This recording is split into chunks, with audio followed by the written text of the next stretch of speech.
again. Thank you for joining us. We are at Keaton Beach, Florida today. We decided to spend a night or two here at a really lovely and peaceful place. It's a small fishing village near Perry, Florida, and we're just glad you could join us on the trip.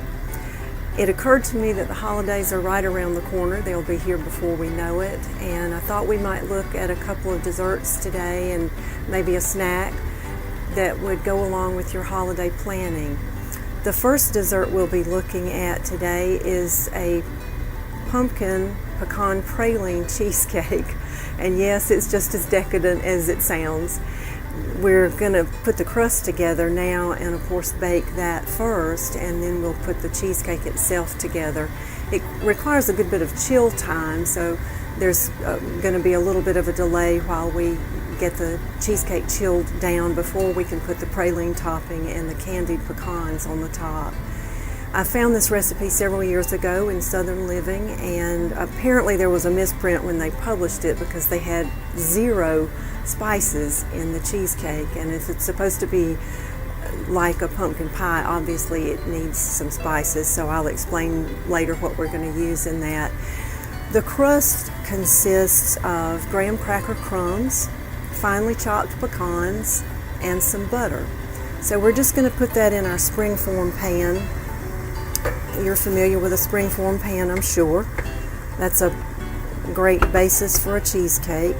We'll just press the crumb mixture into the bottom of the pan. The melted butter is what helps everything adhere and remain cohesive, I guess you'd say. You just want to pat this flat in the bottom of the pan and up maybe an inch or an inch and a half up the side of the pan, and it's going to bake for 8 or 10 minutes, and then of course you would just let it cool, and then it would be ready for your cheesecake mixture. I think I'm a little thick here where it turns the corner in the pan. I don't really want all that thickness at the edge of the cheesecake, and I didn't use quite all of the crumbs. I thought that it might be a little bit too thick if we did that. Okay, we'll just go around quickly and press the sides against the side of the pan, and I think that's good. We have a 325 degree oven that the crust will bake in.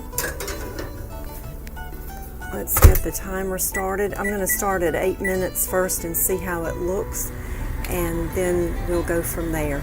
Our crust is ready. Let's get it out of the oven so it can cool while we put the cheesecake together. There we go. You won't really notice anything terribly different about it from when you put it in the oven. It just kind of starts to brown around these edges that are coming up the side of the pan. But we're going to put this over to the side and let it be cooling, and we'll put everything together now for the cheesecake. I went ahead and started beating the cream cheese because there's quite a bit of it. There's 4 8-ounce packages in this cheesecake, so I went ahead and started to beat that. It should be very soft before you try to work with it, and ideally you would be using a stand mixer to free up a hand, but I don't have room for one here in the RV, so I use just a hand mixer. We'll of course give you the recipes on the screen as we go along and from time to time, but this is 4 packages of cream cheese, and to that I'll tell you what, let's put our eggs in first. There are 4 eggs that are at room temp.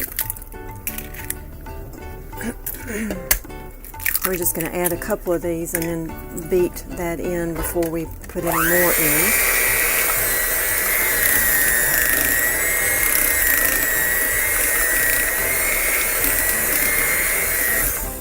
And now we'll get the last 2 in.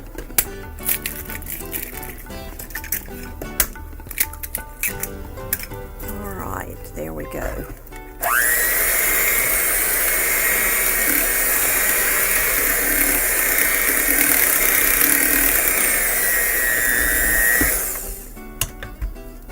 We have a 1.25 cups here of sugar and pumpkin pie spice.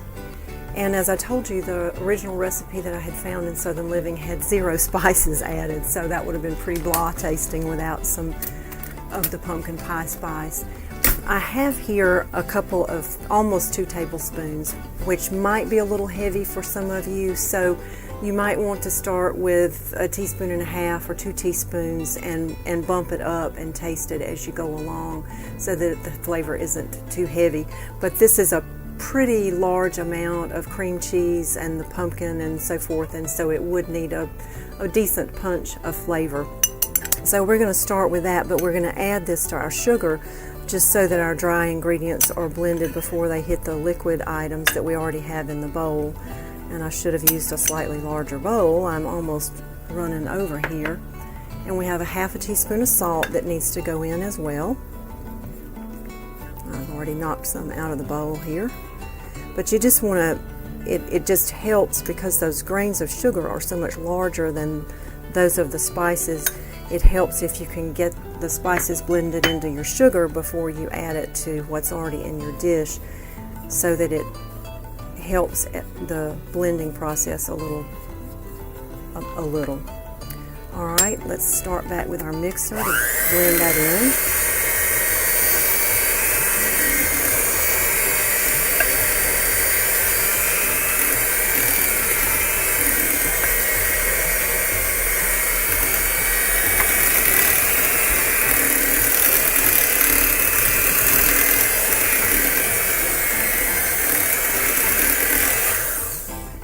Lastly, we're going to add our pumpkin. This is 1.5 cups of canned pumpkin, the kind you see a lot of this time of the year. There we go. And I think I'll go ahead and put the vanilla in. This is 2 teaspoons of vanilla.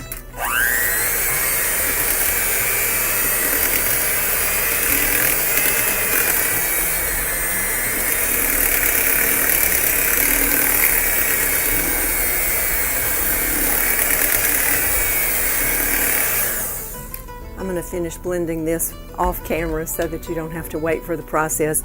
I'm really trying to get everything pulled up from the bottom of the bowl, and it's just going to take a few minutes to make sure everything is combined well.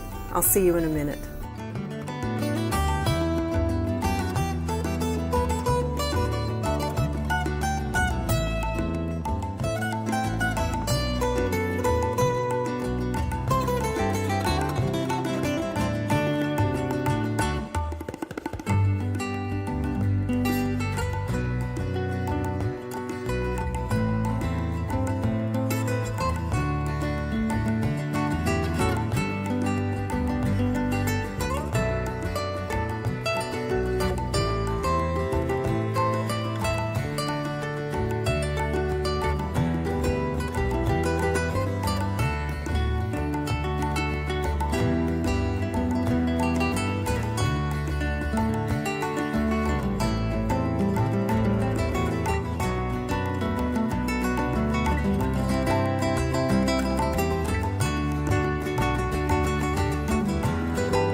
We finished mixing our cheesecake batter and our crust has cooled, so now we're ready to put the mixture into the crust and bake the pie.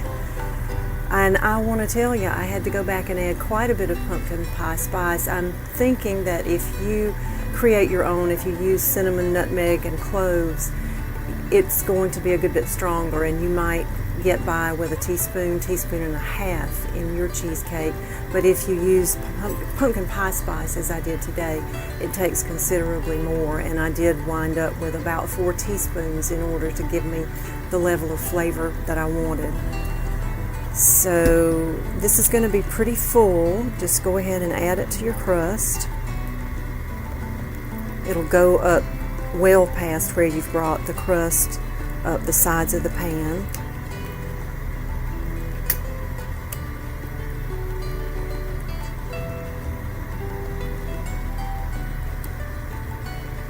There we go. And just level it off a little. Get those mounds and swirls out. And of course that levels out a good bit as it heats up and starts to bake. And we'll be putting it into a 350 degree oven. It will bake for about an hour and 10 minutes. And then you'll actually turn the heat off on the oven and let the pie sit, let the cheesecake sit for 15 minutes in the oven that has begun to cool down. Then I'll explain the processes after that. Here we go.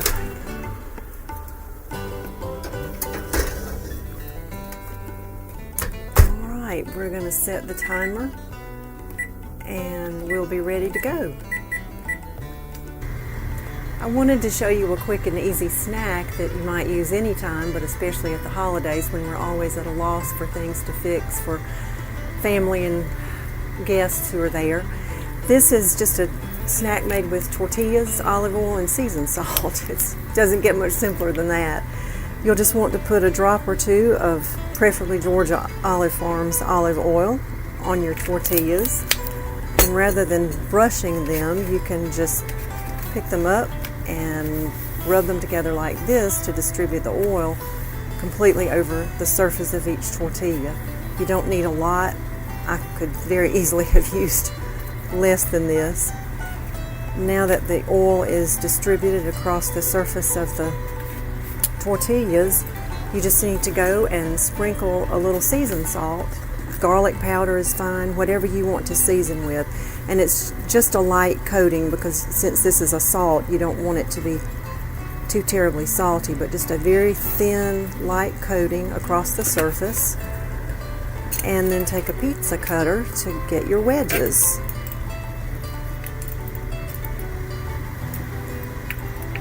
Go that way. And then this way. Our pan needs to be a little larger. Once you get these cut into wedges, it's a good idea to go ahead and distribute them across the entire pan so that they have plenty of room to bake.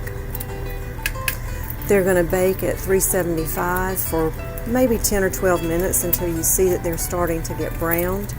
A lot of that depends on how hot your oven cooks, and I apologize, this again needed to be a larger pan. We don't have many of those in the RV because of space limitations. Alright, so then you'll just spread your wedges around on the pan to give them plenty of space. These are strong enough once they're baked. They're crispy and just have a great flavor on their own, but they're also strong enough to stand up to maybe a fairly warm or thin dip. You wouldn't want to try it with anything cold, chilled, thick, because it would break the chip. All right, we'll get these into the oven and see how they turn out for us. Our cheesecake is out of the oven now. I'm going to quickly take a knife and just go around the edge to make sure that it is separated from the wall of the springform pan, and we will set it aside to cool while we do our pecans. You may remember a few weeks ago when we did the mandarin orange salad and those incredible almonds, or they're incredible to me, the almonds that we did to garnish the salad. This cheesecake has a garnish around the rim of pecans done the same way. So let's get the heat going. You may remember it's a teaspoon plus a tablespoon of sugar per quarter cup of nut, whether it's an almond or a pecan, it works out to be the same. So we have the sugar and the pecans blended here in the skillet. For now, the heat is on high until we get some heat built up in the skillet. And we are just going to have to keep stirring and moving the pecans around, because as that sugar begins to melt and caramelize, things go pretty quickly. The nuts will begin to warm and coat, the sugar coats the nuts, and wonderful things happen to the nut, whether it's a pecan or an almond. So I'm just going to tend this for a few minutes so that you don't have to wait, and I'll see you back in a few minutes when the pecans have begun to brown. There's a lot of heat coming into the skillet. The sugar has begun to liquefy, and you can smell the fragrance of the browning pecans. So we're just going to keep that moving. You can see that it has begun to liquefy here. That's exactly what we're looking for. And we'll just keep the pecans moving through the skillet so they don't get too brown in any one place. And we'll wait just a few more moments until the browning is complete. Our pecans are ready. I'm just going to spread them out on the foil. Please be careful as you do this because it's extremely hot. You would not want to touch anything about this at all, because you wouldn't be able to get it off your skin before it burns you badly. Remember, it's not a problem if they stick together, because once they're cooled off, you're going to go in and break the nuts apart so that you'll be able to arrange them around the finished cheesecake. We still have a praline topping to prepare, but we have to wait until the cheesecake is cooler in order to do that. So let's let the pecans cool and the cheesecake cool, and we'll be back in just a bit to do our praline topping. We're about to take our tortilla snacks out and get them on a plate ready to serve. You can see they browned just a bit. They're nice and crisp, and they are ready for snacking alone, or if you wanted again to use a dip of some sort or a spread with them. They work really well with that and complement anything like that you might choose. Hope you'll try these. I think they'll be delicious. Our cheesecake is ready to put on our cake plate. We're going to put the springform pan up here, release the latch, and then just lift the ring away. There we go. I would normally take some time to clear away the crumbs here at the base, but we're going to go ahead and put the glaze together, and I'll show you how to do that in just a moment.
You're probably wishing right about now that I did simple desserts that don't have quite so many steps, but I promise we're almost on the home stretch. We are actually on the home stretch. We're going to make our praline glaze now. We start by melting some butter in our saucepan. It's a half a stick. And as soon as we get that melted, we'll be adding a cup of firmly packed brown sugar and 1/3 cup of whipping cream, obviously not whipped, just cream straight out of the carton. Of course, when I'm in a hurry, the butter doesn't want to melt, so that's going to take a moment or so.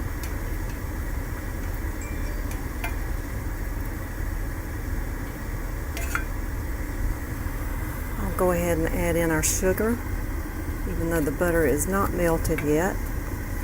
I've got it packed so firm it doesn't want to turn loose. Once we get this butter melted and all 3 of these ingredients mixed, we will let the mixture come to a boil and boil it for just 1 minute, and then remove it from the heat, and we'll add our powdered sugar and vanilla. It's a teaspoon of vanilla and a cup of powdered sugar. And of course, we'll give you all this information as we move along. Still waiting for that butter to get melted. It isn't quite wanting to turn loose. It's being pretty stubborn, even though we've got the heat turned up really high.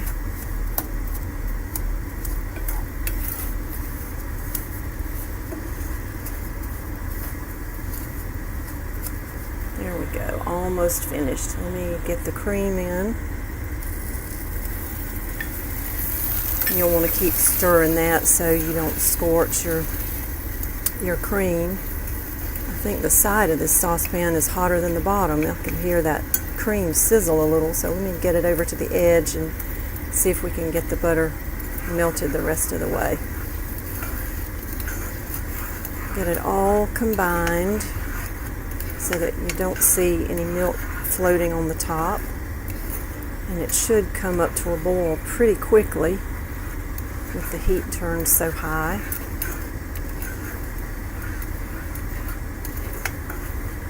Let's see if it's boiling. Not quite yet. It is just around the edges, but not what you can consider a boil. I think we'll go ahead and start the timer at that. All right. You'd still want to stir it occasionally. Definitely stir it a lot as you combine the cream, the butter, and the brown sugar. And just stir it occasionally during this minute when you allow it to boil. I told you early on this is a pretty decadent dessert, and it is. But I think it's something you'd really enjoy having at the holidays, or any time for that matter, particularly in the fall months. But it's pretty, and it brings to mind holiday tastes and aromas, and I think it's something that you'd really enjoy. Plus, it's not really bad to look at. It makes a very attractive dessert.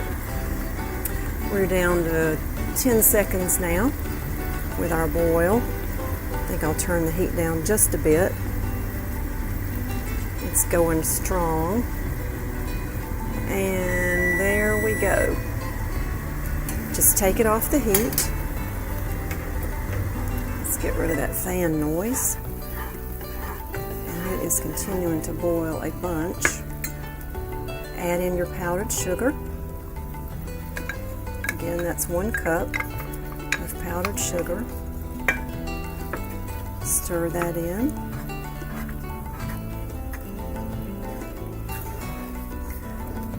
The original recipe in Southern Living, I may have not told you this earlier, but it had a slightly different garnish with the pecans that we're going to put around the edge of the cheesecake. It was a step, it was a recipe to use dark Caro syrup and brown sugar and the pecans, and I thought that the effect would be about the same, so really I took a little bit of a shortcut and opted to do those that we showed you how to do in the skillet. I thought the taste and the outcome would be about the same.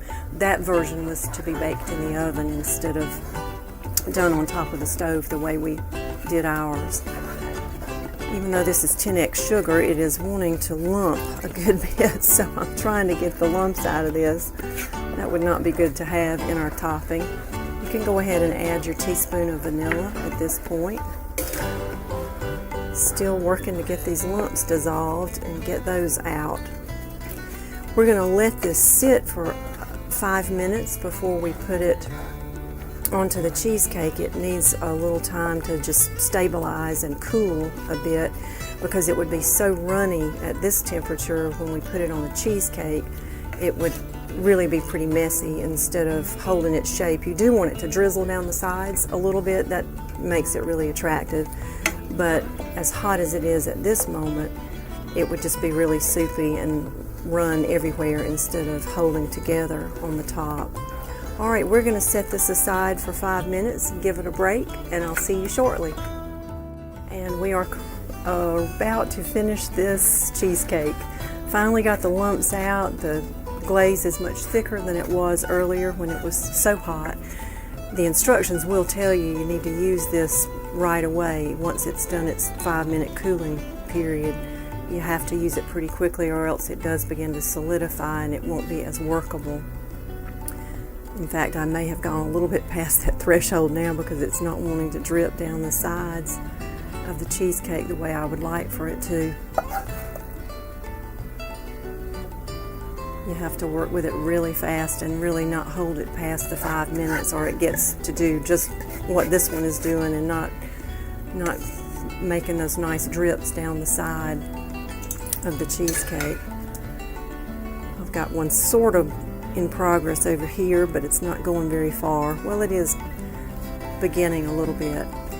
Certainly, if you want to take the cheesecake off the base of your springform pan, you can do that. This is a fairly large cheesecake, and I was a little concerned that it might tear, so I left it on the base of that pan, but certainly feel free to slide it off with a spatula or whatever you're comfortable using if you want to remove it from the springform base.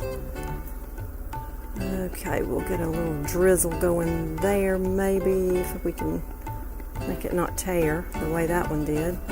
You can see what I mean, that it begins to set up and it's just not as workable. I should have put this glaze on maybe 2 minutes earlier than I did. All you lack now is putting on the pecan garnish around the edge. Try not to eat these as you go along, because you need to make sure you have enough for the top of your cheesecake. We're just going to put them in a ring all the way around.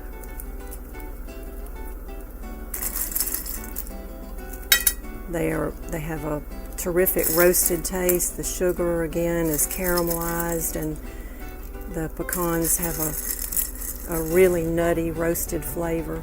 So I think it is a nice complement to the other flavors of the cheesecake.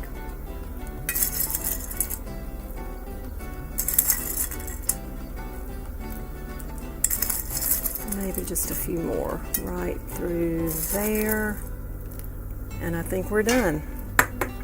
That edge there is not very neat. I might need to go back and even this side up a little bit. There we go. There is your pumpkin pecan praline cheesecake. I hope you enjoy it.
you.